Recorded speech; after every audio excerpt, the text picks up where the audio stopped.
The Veiled Tapestry. Book 1, Threads in the Dark, Chapter 4, A Somber Gathering, by Carl Otto. The early morning sunlight cast a soft, golden glow across John and Hope's faces as they stirred from their restless sleep. The gentle breeze, carrying the faint scent of jasmine and honeysuckle from the streets below, rustled the drapes. John's eyes open, the realization of the day's somber purpose hitting him like a punch to the gut. He had never imagined that he would be waking up to a day of mourning for his beloved Uncle James just a few short days ago. His parents arrived in Savannah the night before. They were to meet up with them at the funeral home for Uncle James's wake. The burden of the reunion and the sorrow they were all wrestling with weighed on John and Hope as they prepared for the day ahead. Hope spoke in a gentle, calming tone. John, are you all right? I don't know. It just doesn't feel real, you know? One minute we were preparing for our final exams and thinking about what we're going to do after graduation, and now this. Hope wrapped her arms around John's waist and lightly compressed. I know, baby. It's a lot to absorb. I'm here for you, and we'll get through this together. John's fingers fumbled with his tie. Hope gently took over, silently adjusting his clothes for him. They dressed in subdued, mournful attire, his mind filled with reminiscences of Uncle James and the horrifying circumstances surrounding his demise. His eyes, distant yet filled with warmth, fixed on a framed photograph of Uncle James that sat on the hotel room's dresser. Hope, sensing John's pensive mood, gazed up from where she was adjusting his clothes and met his stare. Looking up at John with concern in her eyes, asked, What's on your mind, baby? I was just thinking about something, Uncle James. Yeah, why don't you tell me about it? A grin materialized, and John began to think about the memory, his voice conveying a blend of nostalgia and affection. He reflected on a cherished memory. It was a few years ago. I think it was my first year in college. Uncle James knew how stressed I was with my studies, and he decided to surprise me with a weekend getaway here to Savannah. He didn't tell me where we were going, just that we were taking a road trip. Sounds like an adventure. It was. We drove for hours, and when we finally got here, he took me to the Irish pub. Kevin Barry's. Connor, a friend of Uncle James, owns it. I had no clue we were meeting him there. Encouraged by seeing his first genuine grin since the dread phone call, Hope radiated warmth back at him. That must have been quite an unexpected treat. Oh, it was. Uncle James had arranged for a private tour of the pub's hidden rooms. Apparently, way back in the day, pirates and smugglers did business there. It was a real piece of history, you know. Connor uses it for storage, and I think he has a weekly poker game there or something like that. We ended up having lunch and a few beers in that old smuggler's room. It seems your uncle had a way of making things extraordinary. He did. You would have loved him. We spent the weekend exploring Savannah, visiting historic sites, and we even went on a ghost tour. He was so into ghosts and the supernatural. He made me see the magic in the world around us. Not that I believe in any of that supernatural stuff, but there was a certain romance to it, you know? It sounds like he was an incredible individual. He is. And that trip meant the world to me. He has this stupid saying that every so often you had to slow down and just taste the air. It was like a reminder that life is about more than just work and school, that there's wonder and beauty hidden in the world. Gently, Hope rested her hand on John's shoulder as she moved closer to him. Your uncle sounds like he was an amazing man, John. A grin returned to his face as if to fight back his tears. He was. They continued to prepare for the funeral. John and Hope carried the memory of that special trip with them. It was a reminder of Uncle James's passion for beauty and history of the city of Savannah, and his gift of showing others just how magical the world was. In the midst of their grief, they found solace in the fond recollections that connected them. As they made their way to the funeral home, the streets of Savannah were alive with the city's unique charm and history. Spanish moss hung from ancient oaks, and historic, ever-watchful statues whispered tales of the past. But on this day, the city's beauty was overshadowed by the sullen occasion that had brought John and Hope here. John stood at the entrance of the funeral home, his heart a battleground of conflicting emotions. Each step forward felt like wading through a dense fog of disbelief and sorrow. The reality of his uncle's passing hung over him like a shroud of grief, a constant reminder of the fragility of life. Upon entering the cold, unwelcoming building with its muted colors and mournful lighting, it felt like a world suspended in time. The air was heavy with the scent of lilies and roses. Their pungent aroma was a reminder of the occasion. John's eyes traced the intricate patterns on the stained glass windows, each a silent witness to the grief that permeated the room. They were greeted by a wave of condolences from family and friends who had gathered to pay their respects.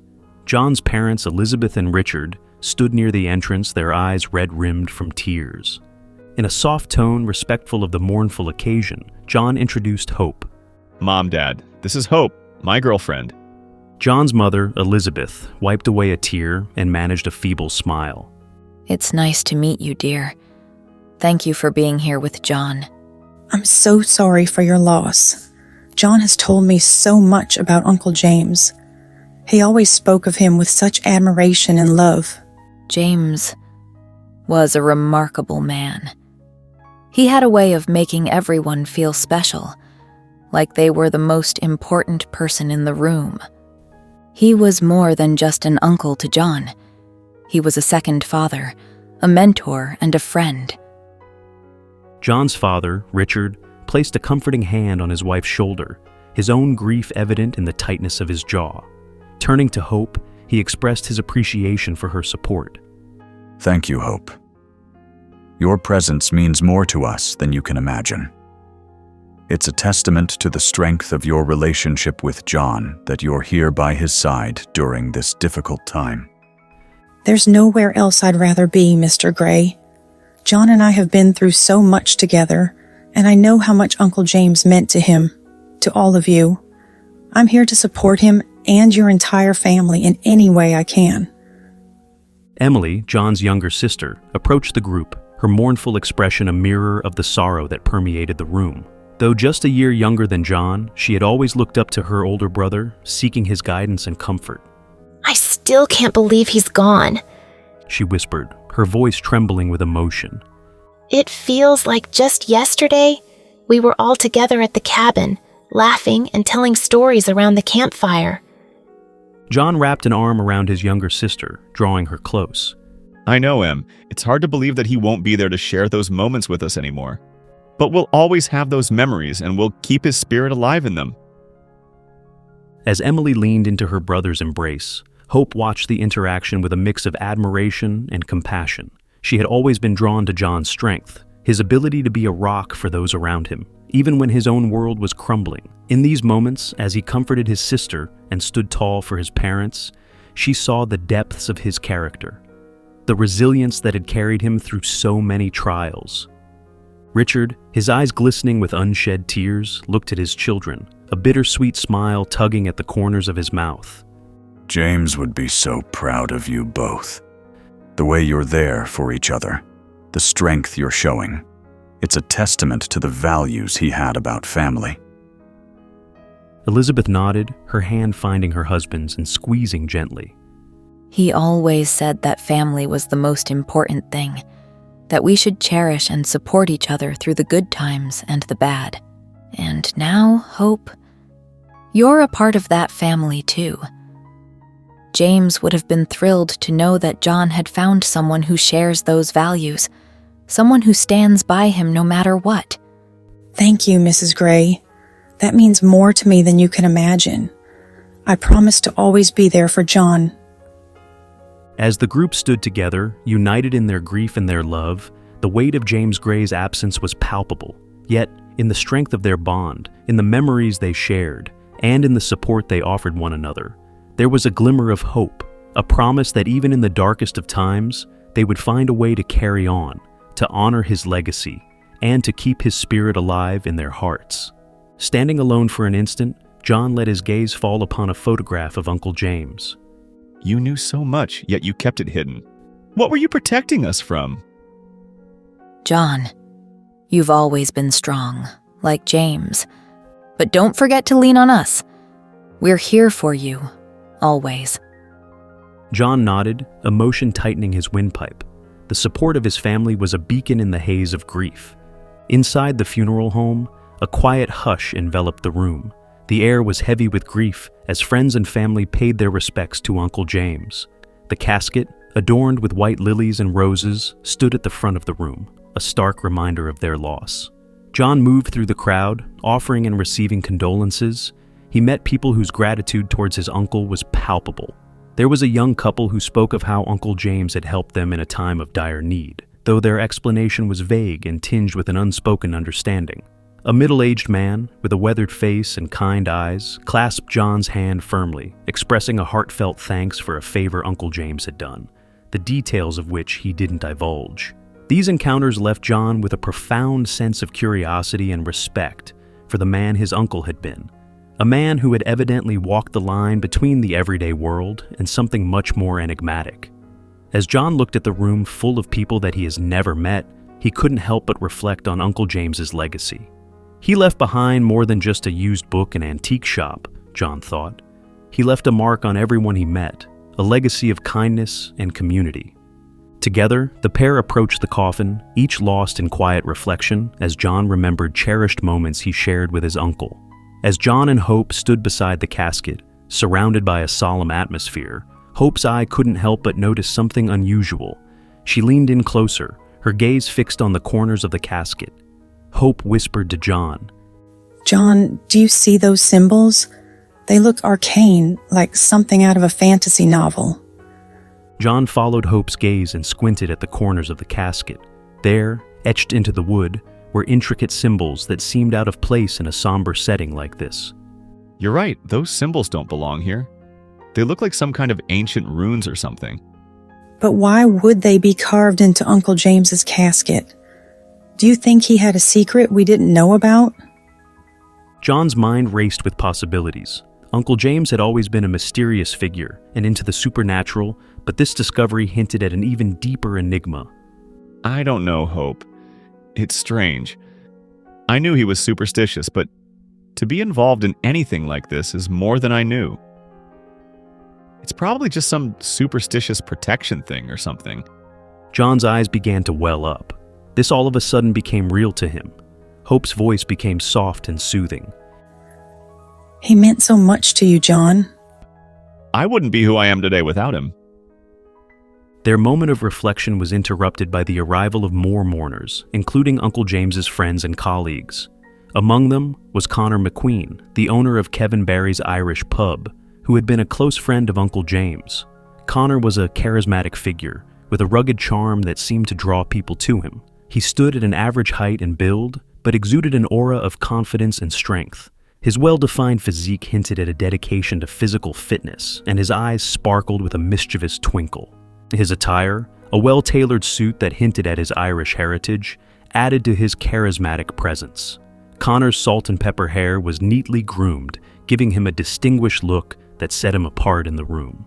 As Connor neared, his stride was confident yet comforting. He reached out, offering a handshake first to John and then to Hope. His smile, warm and inviting, bridged the gap of stranger to friend effortlessly. John, me friend, it's a sorrowful time you find yourself in, and I'm truly sorry for your loss. And this must be Hope, then. 'Tis a real pleasure to make your acquaintance, he said, his Irish accent lending a lyrical quality to his words. Hope was immediately taken by Connor's genuine charisma and the gracious manner in which he presented himself. It's a pleasure, Mr. McQueen. John's shared nothing but admirable stories about you, she replied, matching his warm smile with one of her own. Connor's eyes twinkled with a mix of humility and mischief. John's just being generous with his words. I'm simply glad I can be here for you both in these trying times. And please, Connor, Mr. McQueen was me day. Connor's personality was an effortless blend of guidance and fellowship, making it impossible not to feel welcomed and valued in his presence. As their conversation unfolded, Connor wove tales and anecdotes of Uncle James with the skill of a master storyteller. His rich Irish accent added a melodic cadence to his words, drawing John and Hope deeper into the tapestry of memories he crafted. Each story was imbued with respect and a deep fondness, painting a portrait of James that was both heroic and profoundly human. James, he was more than just a friend.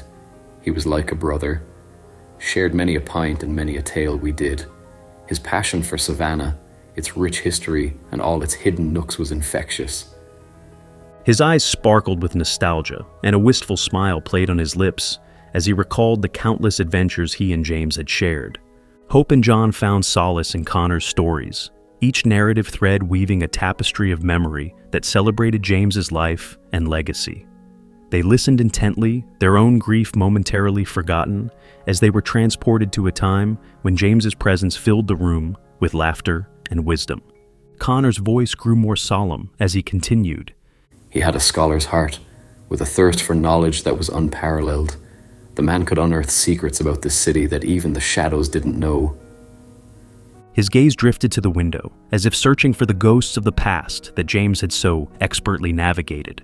John, his voice thick with emotion, reached out to shake Connor's hand. Thank you, Connor. It means a lot to hear about him from someone who knew him so well.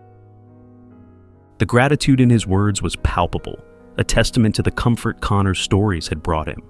Connor stood, placing a comforting hand on John's shoulder. His grip was firm, a gesture of solidarity that spoke volumes about the bond he and James had shared. James left behind a legacy, not just in the stories we shared, but in the impact he had on us all. And in you, John. And in you, his spirit lives on. His gaze shifted between John and Hope, a spark of determination lighting his eyes. Together, we'll keep his memory alive, and maybe, just maybe, share a few pints and make a few stories of our own. In that moment, amidst the shared grief and memories, a new bond was formed. Connor's empathy and understanding provided a much-needed anchor for John and Hope, promising not just support, but partnership in the days to come. As the conversation between John, Hope, and Connor unfolded, Detective Williams stood silently in the background, his keen eyes observing the trio with a mix of curiosity and empathy. Once Connor excused himself, Detective Williams approached John and Hope. Williams' steps were measured, his posture exuding a quiet confidence that spoke of his experience and dedication to his craft. The way he carried himself, with a mix of strength and compassion, was a testament to the balance he maintained between his professional duties and his inherent humanity. Detective Williams cleared his throat softly, drawing their attention to his presence. John Gray, Hope, he asked, his rich baritone voice carrying a gentle authority. I'm Detective Nathan Williams. I'm the lead investigator on your uncle's case. John and Hope, momentarily stunned by the introduction, shared a fleeting look of surprise before turning their attention to Detective Williams.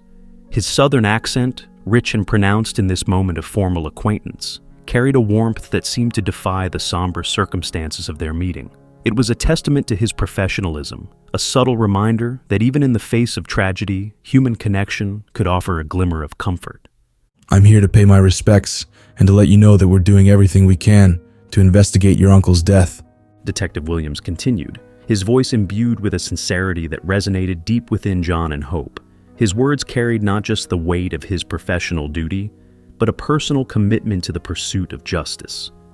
It was a subtle assurance, a promise that he would leave no stone unturned in his quest for answers. As he spoke, Detective Williams' eyes met John's, then Hope's, a silent acknowledgement of the pain they were enduring. In that moment, the detective's presence took on a deeper significance. He wasn't just a representative of the law, but a beacon of hope in a world suddenly cast in shadows. With a gentle gesture, Detective Williams handed John a business card, the small rectangle of paper serving as a tangible link between the grieving family and the ongoing investigation. The exchange was brief, but it spoke volumes about the detective's dedication. He maintained a delicate balance between professional detachment and human empathy, a skill undoubtedly honed through years of navigating the complex landscape of loss and tragedy.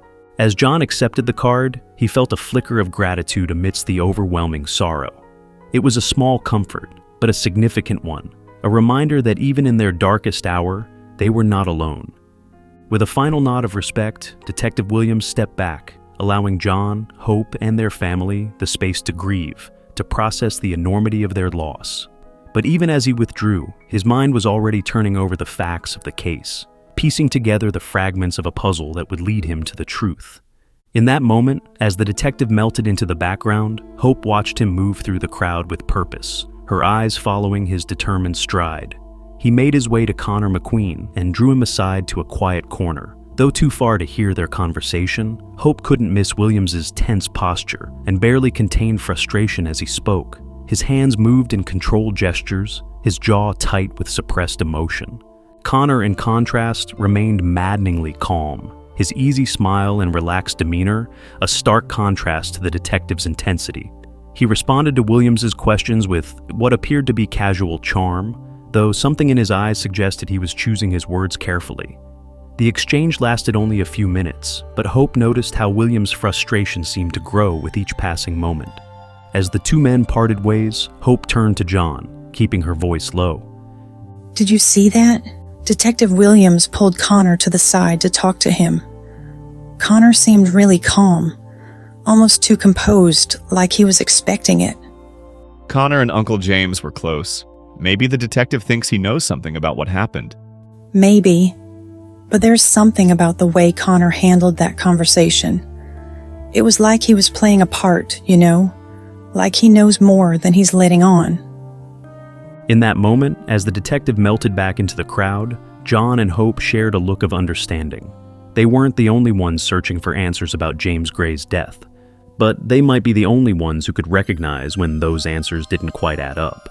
And so, as the funeral continued, as the family drew strength from each other and from the memories of the man they had lost, they knew that Detective Williams would be there, a silent guardian, a relentless pursuer of justice, until the truth was brought to light and James Gray could finally rest in peace. As they stood among family and friends, John and Hope couldn't help but feel the weight of the tragedy that had brought them to Savannah. They were determined to uncover the truth, but for now, they would draw strength from the love and support of those who had come to remember Uncle James and celebrate his life. The day turned into evening, and the funeral home began to close in around them, the shadows growing longer and the mystery deeper. They were determined to uncover the truth, one piece at a time, even as the shadows of intrigue deepened around them. Hope, perceptive as ever, had been a steady presence throughout the day, guiding John through the difficult moments and offering her unwavering support. Her compassion and strength had been a lifeline for him, and he was grateful to have her by his side. John, I know today has been incredibly tough for you. I can't imagine what you're going through. It's like a nightmare, Hope. Uncle James was such a huge part of my life, and now he's gone. And worse, he was taken from us. Hope moved closer to him, her hand finding his and giving it a reassuring squeeze. Baby, I wish there was something I could do to make it easier for you. You being here with me makes all the difference, Hope. I don't know how I would have gotten through today without you.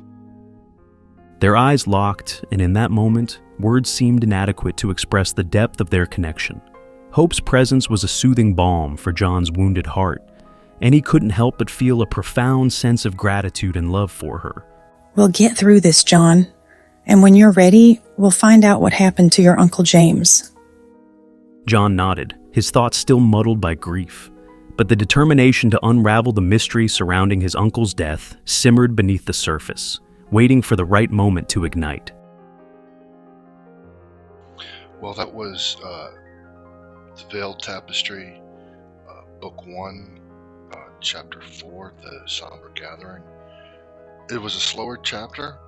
It really was meant for character development, introducing you to a few new characters, seeing how they interact with each other, and really give some depth to the grief that the family is feeling.